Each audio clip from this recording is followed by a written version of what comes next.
요나서 1장 1절에 3절 합독합니다. 여호와의 말씀이 아미떼 아들 요나에게 임하니라. 이르시되 너는 일어나 저 큰 성읍 니느웨로 가서 그것을 향하여 외치라. 그 악독이 내 앞에 상달되었음이니라 하시니라. 그러나 요나가 여호와의 얼굴을 피하려고 일어나 다시스로 도망하려 하여 욥바로 내려갔더니 마침 다시스로 가는 배를 만난지라. 여호와의 얼굴을 피하여 그들과 함께 다시스로 가려고 뱃삭을 주고 배에 올랐더라. 아멘. 자, 오늘은 요나를 쓰시는 하나님, 그런 제목입니다. 이 전설이라든가 전승에 보면 느헤가 어떤 나라냐, 여호와 하나님을 섬기는 나라였다고 합니다. 그렇게 하나님을 열심히 섬겼다고 합니다. 그런데 이 요나의 이 왕위에 즉위하면서부터 다 종교를 바꿔버린 거예요. 여호와를 섬기는 사람은 다 죽였다고 합니다. 그러니까 선지자들은 다 그 나라를 떠나버리고 제사장들도 떠나버리고 결국은 믿음 없는 자들은 그 왕에게 굴복해서 하나님을 저버리고 왕이 만든 신상과 그 명령에 복종하며 노예처럼 살았다는 겁니다. 그러면서 그 전설에 의하면 이 니느웨가 굉장히 이스라엘 같은 그 신앙인의 나라인데도 불구하고 이스라엘에 그렇게 적지 않은 해를 끼쳤다고 합니다. 특히 선지자들에게 박해를 많이 가했다고 합니다. 그래서 거기를 다 니느웨 나라를 버리고 떠난 거예요. 선지자들이. 왜? 있으면 잡아 죽이니까. 마치 우리가 청교도인들이 메이플라워를 타고 미국으로 출항을 하잖아요. 이 두 대의 원래 배가 출항을 했습니다. 그래서 메이플라워와 스텔소라는 이 두 배가 이란으로 갔어요. 이란. 오늘날 이란. 아니, 화란으로 갔는데 거기는 이 정통 영국인들처럼 보수신앙이 아니고 자유주의 신앙인들로 거기가 정착이 되어 있는 곳이었어요. 그것도 알미니안주의라는 이 이단 자유주의, 그 자유주의에 매료되어 있었기 때문에 도저히 자기들이 성경관과 그동안 영국에서 훈련받아왔던 신앙과 너무 다른 거예요. 그래서 두 배가 다시 출항을 했는데 이 스텔소에 탔던 무리들의 인원은 정확히 밝혀지지 않았지만 다시 영국으로 돌아가 버렸어요. 세상으로 다시 빠져버린 거죠. 그리고 이 메이플라워만 이 보스턴에 가까운 지역으로 도착을 해서 그 당시에는 미국이라는 나라가요, 나라가 아니었잖아요. 그저 땅만 크지 인디언들이 일부의 땅만 가지고 있었어요. 그래서 이 메이플라워를 탄 영국인들은 돈이 많잖아요. 돈을 가져와서 그 지역 땅을 먼저 산 거예요. 그 산 땅이 매사추세츠 그쪽 근처로 어마어마한 변방을 다 산 거예요. 거기서 황무지를 개간해서 성공하여 결국 미국을 점령하고 미국의 기독교를 심어버리게 됩니다. 그러니까 이 니느웨가 그런 흡사한 이 상태에 있는 그런 나라입니다.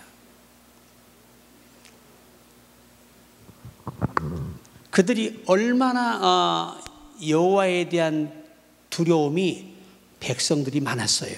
그런데 여러분이 요나의 전도를 듣고 왕부터 자기 아버지에게 배운 신앙이 있잖아요. 이 왕이. 그런데 그 아버지에게 얼마나 많은 얘기를 들었겠어요.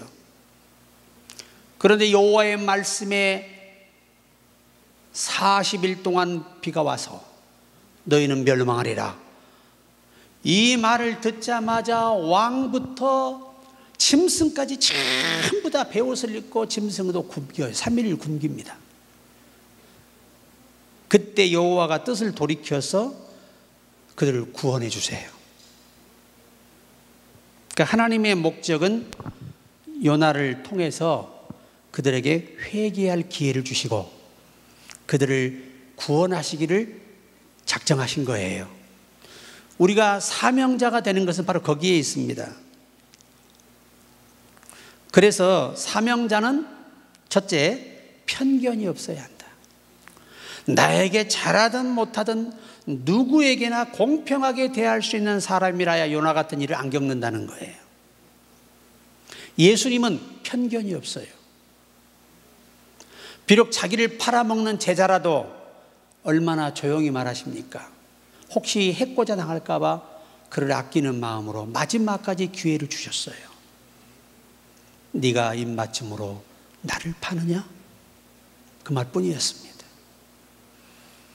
그래서 사무엘상 15장 22절에 사무엘이 가로되 여호와께서 번제와 다른 제사를 그 목소리 순종하는 것을 좋아하심같이 좋아하시겠나이까? 순종이 제사보다 낫고 듣는 것이 수양의 기름보다 나으니이다. 이 사울의 단점이 뭔 줄 아세요? 편견이에요. 편견. 다윗을 너무 편견했어요. 그것도 너무 지나치게 편견했습니다. 그로 망한 거 아니에요, 왕국이. 그러니까 우리가 이 편견이 없이 산다는 게 그렇게 중요한 거예요. 나에게 잘하는 사람이 잘하는 건요, 이방인도 다 해요. 그러나 나에게 못하는 사람, 해를 끼치는 사람이라도 바울처럼 오네시모를 끝까지 주의 사랑으로 거듭나게 한 것처럼 이런 분들이 사명자가 돼야 큰 일을 하는 거예요. 만약에 편견이 있었더라면 여호수아를 지도자로 세우는데 엄청난 반대가 있었을 거예요. 왜? 그는 신분이 뭐예요? 시종이잖아요. 시종. 돈을 주고 산 종이에요. 노예예요, 노예. 그런데 여호와가 세우라 그러면 모세는 이유 없어요. 그냥 세우는 겁니다. 순종. 그냥 복종하는 거죠, 그냥. 그러니까 우리가 영적인 사람이 되려면 편견을 하지 마라. 절대 편견하지 말고 누구든 그리스도의 사랑으로는 대하는 것이 의무고 기본이에요, 기본. 두 번째가 중요한 게 하나 있는데, 요나가 불순종할 때 순종하도록 바꾸신 분이 하나님이에요. 자, 보세요. 요나가 불순종으로 인하여 하나님과 대화가 어떻게 돼요? 단절돼 버립니다. 대화를 하지 않으세요. 불순종한 요나가 회개하기 전까지는 대화의 문을 안 열어요. 그와 대화하는 걸 원치 않아. 그래서 차라리 불신자를 사용해서 선장과 선주와 선원들에게 명령해서 그들의 마음에 두려움을 주어서 제비도 뽑게 만들고 책망도 하게 만들고 망신도 당하게 만들고 그리고 물에 빠지게 만들잖아요. 그러니까 이가 불순종하자마자 하나님과의 대화가 단절됐죠. 두 번째가 뭐냐? 하나님이 바람을 불게 하셔요. 바람은 뭘 의미하죠? 고난을 의미합니다. 이 바람 때문에 요나가 죽게 물에 빠지는 거예요. 그리고 빠지기 전에 하나님이 바람을 일으키신 다음에 제비 뽑기예요. 제비를 뽑는 것도 여호와의 작정이라고 말씀하고 있어요, 잠언에. 그래서 제비를 뽑았는데 딱 그게 로또 복권이었으면 이 요나는 대박 났는데, 불행하게도 자기 때문에 이 재앙이 왔다는 사실을 드러내는 데 당첨이 돼요. 자, 제비를 뽑자마자 네가 누구며 어디서 왔으며 밝혀라, 이거예요. 이제 거기서 다 드러냅니다. 사실은 여호와께서 나를 니네려 가라 그랬는데 내가 불순종하고 여호와의 얼굴을 피하여 지금 다시스로 가는 중이다. 나는 이스라엘의 선지자다. 어떻게 할까? 이야, 여러분, 사람이 생사람을 물에 빠져 죽인다는 게 쉽지 않아요. 근데 보세요. 자기들이 진짜 위기가 오잖아요. 그때는 버려요. 하나님은 그를 버릴 수밖에 없도록 만듭니다. 자, 그래서 할 수 없이 이제 더 버티면 싹 다 바다에 배가 침몰해 죽을 지경이거든요. 그러니까 주저할 필요도 없이 갖다 던져버려요. 누가 살아야 되니까? 내가 살아야 되니까. 안 믿는 세상은요, 냉정합니다. 내게 불이익하면 과감하게 버려요. 내게 불이익하면. 자, 보세요. 그리고 하나님이 물에 빠지게 하기 전에 그 배에다 대기해놓은 게 또 하나가 있어. 그게 뭐냐? 큰 물고기. 이걸 오늘날 이 웨스트민스터 신학 협회에서는 요 그것이 물고기가 바로 고래다. 고래 외에는 씹어삼키지 않잖아요. 고래는 어떻게 해요? 만약에 씹어삼키면 어떻게 돼요? 들어가자마자 죽지요, 물려서. 그런데 그냥 삼켜버렸어요. 그러니까 고래도 아주 대형 고래를 그 바다에다 딱 대기시켰다가 여호와께서 내 종 요나가 빠지면 네가 삼켜라, 그냥 명령을 해놓으니까 그냥 빠지기도 무섭게 딱 삼켜버리는 거예요. 보세요. 요나를 죽지 않고 다치게 하지는 않았지만 매우 고통스럽게 만듭니다. 얼마나 고통스럽게 만드느냐? 참 기가 막힐 일이 있습니다. 자, 한번 읽어볼까요? 3절, 2장 3절, 요나서 2장 3절. 기가 막힌 사건이 전해집니다. 같이 읽어요. 주께서 나를 깊음 속 바다 가운데에 던지셨으므로 큰 물이 나를 둘렀고 주의 파도와 큰 물결이 다 내 위에 넘쳤나이다. 얼마나 고래가 큰지 뭘로 착각하고 있는 거예요? 바다로 착각하고 있어요. 그런데 문제가 뭐냐? 물이 요까지 차가지고 이러고 있는 거예요. 힘이 들어요? 안 힘들어요? 참 이건요 죽기보다 힘든 일입니다. 사실은 범죄한 결과가 죽기보다 힘든 일을 겪는 거예요. 죽기보다 힘든 일을. 나갈 수도 없습니다. 하나님의 명령에는 나갈 수 없어요. 거기서 썩어서 부패돼서 이제 이 고래의 영양소가 돼야 되는 상황이죠. 그런데 그가 그 안에서 이제 절규의 기도를 합니다. 자, 우리 2장 8절 6절부터 읽어보세요. 6절부터 5절부터 읽겠다. 5절부터 시작. 물이 나를 영혼까지 둘러싸오며 기품이 나를 에워싸고 바다풀이 내 머리에 감쌌나이다. 여러분, 이 안에 그냥 있는 게 아니고 한번 물을 들이키잖아요. 그러면 해오리 바람이 불어요. 안에서 파도가 쳐요. 고래가 얼마나 엄청난 물을 빨아들인 줄 아세요? 그 다음에 또 내뱉잖아요. 그때 그 물속에서 헤매는데 이 산호초 같은 게 다 온몸에 감겨가지고 이 고통을 겪고 있다고 지금 고백하는데 어디까지 감싸버렸어요? 머리까지 감싸버렸어요. 그는 얼마나 그 안에 해전이 많았음을 보여주는 거죠. 원래 고래가요, 그 들이마실 때 이 배 안에서 아주 소용돌이를 친대요. 엄청난 물이 들어가니까. 그 고통을 다 겪는 겁니다. 6절로 갑니다. 내가 산의 뿌리까지 내려가 싸우며 땅이 그 빗장으로 나를 오래도록 막아 싸우나 나의 하나님 여호와여 주께서 내 생명을 구덩이에서 건지셨나이다. 내 영혼이 내 속에서 피곤할 때 내가 여호와를 생각하였더니 내 기도가 주께 이르러 싸우며 주의 성전에 미쳤나이다. 거짓되고 헛된 것을 숭상하는 모든 자는 자기에게 베푸신 은혜를 버렸사오니 나는 감사하는 목소리로 주께 제사를 드리며 나의 소원을 주께 갚겠나이다. 구원은 여호와께 속하였나이다. 자, 이제 뭐라고 하는 거지요? 이제 시키기만 하면 그냥 가겠사오니 제발 살려달라는 겁니다. 하나님이 이 말이 떨어지기가 무섭게 10절 갑니다. 2장 10절 시작. 여호와께서 그 물고기에게 말씀하심에 요나를 육지에 토하니라. 한번 여러분 토에 나왔을 때 그 몰골을 한번 상상해 보셨습니까? 자기가 자기 보고도 기절했을 것 같아. 너무 참혹해서. 이게 불순종의 결과가 이렇게 무서운 거예요. 그 결국 하나님은 시편 119편 130절에 기록한 대로 주의 말씀을 열무로 우둔한 자에게 빛이여 깨닫게 하나이다. 이보다 중요한 게 예레미야 10장 18절입니다.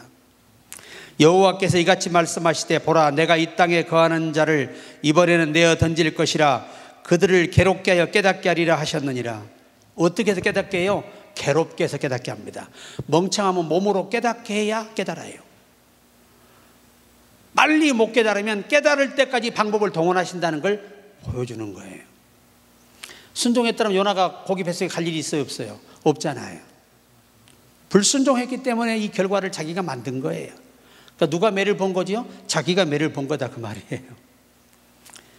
그래서 하나님이 다시 그의 길을 열어주셔서 하나님의 명령을 듣게 하시고 소통하게 만드시며, 그런데 요나가 야, 이렇게 소통하게 해주는데도 아직 철이 덜 들었어. 또 살아나오고 나니까 옛 습성이 또 드러나게, 사람이 하루아침에 변하지 않아요.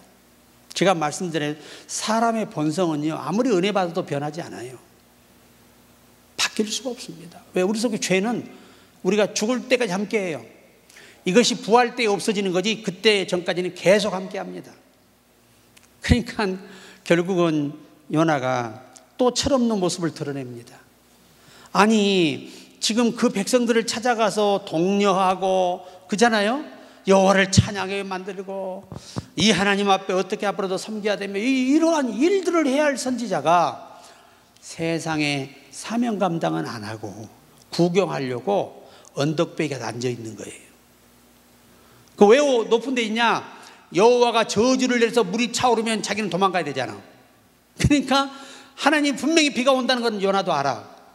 그런데 밑에 있으면 다 같이 몰살하니까 자기는 산 높은 데 앉아 있는 거예요. 자기만 살겠다고. 그렇게 사명자인데도 아직 성숙하지 못한 사람이 요나예요. 어쩌면 저와 여러분과 똑같은 사람이지. 우리가 뭐 대단한 거 아니에요. 자, 보세요. 이 요나가 얼마나 어리석냐면, 이 요나는 지금, 자 보세요. 6절, 4장 6절, 요나서 4장 6절입니다.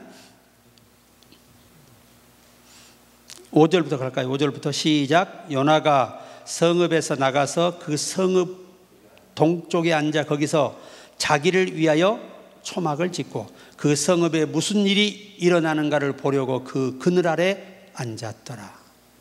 지금 가서 뭐 해야 돼요? 회개하고 있는 그들에게 더 믿음을 돈독해 해주고 하나님의 뜻을 전해야 할 이 사역자가 그들이 어떻게 저주받아 죽나 그거 보겠다고 앉아 있는 거예요. 집까지 지어놓고. 이 모습을 보신 하나님이 얼마나 답답하시겠어요. 요나에게 이 행동하라고 지금 니네에 보내신 게 아니잖아요. 깨우쳐서 회개시키고 다시 새로운 사람 만들려고 보낸 거 아닙니까? 항상 여러분 알아야 돼요. 사명자는 누구를 만나든 그 사람을 깨우치고 변화시키고 하나님의 사람이 되게 하고 하나님께 복받을 사람을 만들어 놔야지 저주받은 사람 만들어면 안 된다 그 말이에요. 구경하는 신앙은 매우 위험한 거예요. 자, 그래서 6절 갑니다. 하나님 여호와께서 박넝쿨을 예비하사 요나를 가리게 하셨으니 이는 그의 머리를 위하여 그늘이 지게 하며 그의 괴로움을 면하게 하려 하심이었더라. 요나가 박넝쿨로 말미암아 크게 기뻐하였더니. 그 백성들이 회개하고 돌아서는 게 기뻐야 되는데 그게 아니고 자기를 하나님이 이 더위 속에서 그늘을 만들어 줬다고 기뻐하는 거예요. 이게 성숙한 사역자 바울 같은 분을 보세요. 한 성도가 회복되고 구원됨을 자기 생명보다 귀히 알고 기뻐하잖아요. 근데 반대로 요나는 그게 아니라 자기 박넝쿨 하나님 만들었다고 기뻐한 거예요. 그런데 하나님이 그 꼴을 보고 있으실 분이 아니잖아요. 자, 7절 갑니다. 시작. 하나님이 벌레를 예비하사 이튿날 새벽에 그 박넝쿨을 갉아 먹게 하심에 시드니라. 8절. 해가 뜰 때 하나님이 뜨거운 동풍을 예비하셨고 해는 요나의 머리에 쪼임에 요나가 혼미하여 스스로 죽기를 구하여 이르되 사는 것보다 죽는 것이 내게 나으니이다 하니라. 고기 뱃속에 있을 때나 다를 바가 없는 상황이 또 왔어요. 자, 바람을 예비했던 이번에 뭘 예비하셔? 벌레를 예비하시고 뜨거운 동풍. 여러분, 이 뜨거운 동풍이 얼마나 뜨거운지 아십니까? 당시의 이 약설에 의하면요 영상 50도가 넘었다고 합니다. 그렇게 너희에다 하나님이 이 요나를 위해서 열풍을 보내신 거예요. 우리는 그냥 30도 좀만 넘으면 아이고 죽겠다고 난리인데 50도가 넘어가는 상황. 우리가 이스라엘 성지 갔을 때 그때 40도가 넘어 41, 2도였어요. 영상. 얼마나 뜨거운 줄 아십니까? 타끔타끔해요. 얼굴이 그냥 피부가. 그러니 이 요나가 사는 것보다 뭐예요? 얼마나 더우면 이 탈수 현상에다가 이 어마어마한 햇볕을 받다 보니까 일사병이 와가지고 혼미해져 버렸어요. 그래서 뭐라고 말해요? 죽는 것이 사는 것보다 낫다는 겁니다. 그럼 거기 뱃속과 힘들어요? 안 힘들어요? 하나님이, 여러분이 하나님을 아시죠? 요나가 불순종에 갈 때는 그래도 약한 걸로 하신 거예요. 약한 걸로. 그런데 사명을 감당하고 자기 직무의 수행을 바르게 안 할 때 하나님 더 큰 징벌을 내리신 거예요. 이게 무서운 거예요. 그러니까 사명자가 사명을 제대로 감당하지 않으면 오히려 지난 날보다 더 큰 고난을 겪는 것이 사실이에요. 우리 교훈 삼아야 됩니다. 세상에서 방황할 때 한번 드립시다.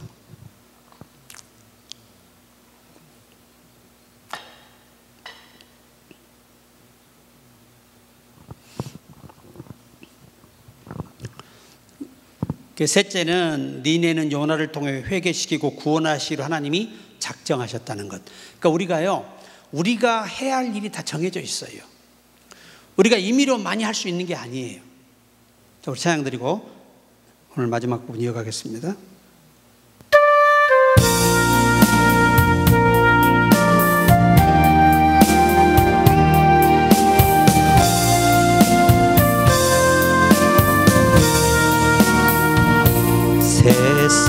세상에서 방황할 나 주님을 몰랐네. 내 맘 내 고집하며 온갖 죄를 저질렀네. 예수여 이 죄인도 용서받을 수 있나요? 원래 맘도 못한 내가 용서받을 수 있나요? 아멘 아멘. 많은 사람 찾아와서 나의 친구가 되어도 병든 몸 상한 마음 위로받지 못했다오. 예수여 이 죄인을 불쌍히 여겨 주소서. 의지할 것 없는 이고 위로받기 원합니다. 이 죄인 애통함을 예수께서 들으셨네. 못자고 사랑의 손 나를 어루만지셨네. 내 주여 이 죄인이 다시 눈물 흘립니다. 오 내 주여 나 이제